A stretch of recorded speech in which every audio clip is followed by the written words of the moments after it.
श्राप और आशीर्वाद। एक गुरु अपने दो शिष्यों के साथ कहीं जा रहे थे। चलते चलते रास्ते में ही रात हो जाती है। वहीं पास में एक नगर था।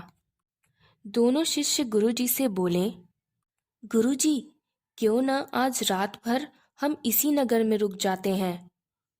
गुरुजी बोले, ठीक है, जाओ नगर के आदमियों से कुछ खाने को मांग कर लाओ और ठहरने के लिए स्थान पूछो।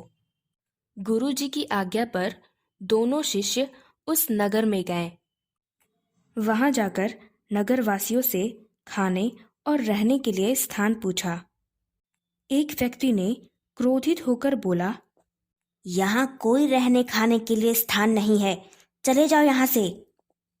फिर दोनों शिष्य दूसरे व्यक्ति के पास गए। उस व्यक्ति ने भी उनका तिरस्कार करते हुए उन्हें मना कर दिया और नगर छोड़कर चले जाने के लिए कहा। इतना तिरस्कार भरा वचन सुनकर दोनों शिष्य गुरुजी के पास गए और गुरुजी को सारी बात बताई। गुरुजी मुस्कुराते हुए बोले, भगवान को प्रणाम करो और यहीं सो जाओ। गुरुजी और उनके शिष्य भूखे पेट ही भगवान को प्रणाम कर सो गए। जैसे तैसे कर रात गुजारी। सुबह हुआ। वहां से जाने से पहले गुरुजी ने उस नगर को आशीर्वाद दिया, बसा रहे ये नगर।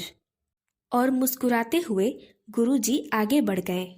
यह सब देखकर दोनों शिष्यों को बहुत क्रोध आया, परंतु भय के कारण उन्होंने गुरुजी से कुछ भी नहीं बोला और उनके पीछे चल पड़े। सारा दिन चलते चलते फिर शाम हुई। रात को गुरुजी ने ठहरकर थोड़ा आराम करने का विचार किया। गुरुजी ने शिष्यों को आज्ञा दी, जाओ बगल की नगर से कुछ खाने को मांग कर लाओ। जब नगरवासियों को पता चला कि उनके गांव में साधु महात्मा आए हैं, तो सभी ने बड़ी खुशी से उनका आदर सत्कार किया। उन्होंने गुरुजी और उनके शिष्यों को भोजन कराया और सोने के लिए स्थान दिया। सुबह होते ही जब गुरुजी और उनके शिष्य उठे, तब नगर से जाते वक्त गुरुजी ने उस नगर को श्राप दिया, उजड़ जाए ये नगर। यह कहकर गुरुजी आगे चल दिए। यह दृश्य देखकर दोनों शिष्यों को बहुत आश्चर्य हुआ। गुरुजी के भय को भूलकर उन्होंने उनसे सवाल पूछ ही लिया, गुरुजी, जिन लोगों ने हमारा तिरस्कार किया, हमें भोजन नहीं दिया, हमें रात भर भूखा सोना पड़ा, वहां आपने उन्हें आशीर्वाद दिया कि बसा रहे ये नगर, और ये नगर जहां हमें इतना आदर सत्कार मिला और लोगों ने हमारी इतनी सेवा की, तो यहाँ आप आशीर्वाद की जगह इन्हें श्राप दे रहे हैं कि उजड़ जाए ये नगर। ऐसा क्यों?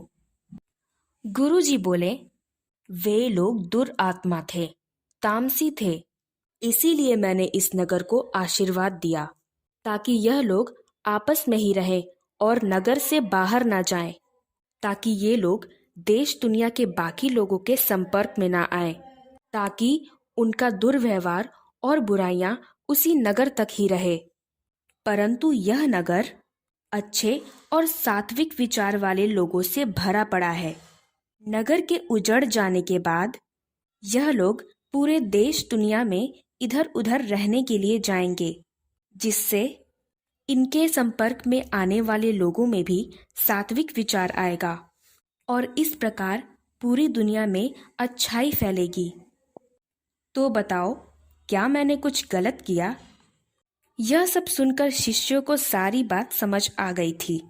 उन्होंने गुरुजी से माफी मांगी, गुरुजी, हमें क्षमा करें, अब हमें समझ आ गया कि आपने ऐसा क्यों किया।